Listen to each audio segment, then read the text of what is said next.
నీవే నా దేవుడవు, నీ చిత్తానుసారంగా ప్రవర్తించుటకు నాకు నేర్పము. దయగల నీ ఆత్మ సమభూమి గల ప్రదేశమందు నన్ను నడిపించునుగాక.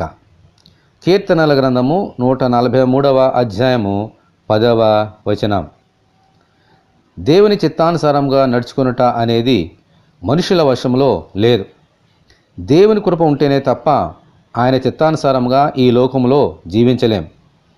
మన హృదయంలో ఆయనను చేర్చుకొని నీవే నా దేవుడవు అని ఆయనతో నిబంధన చేసుకుంటే ఆయనే మనకు తోడుగా నుండి ఆయన మార్గంలో నడిపిస్తారు. హల్లెలూయా.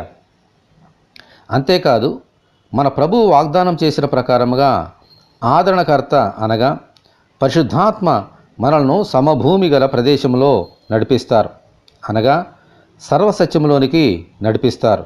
ఆమేన్. హల్లెలూయా.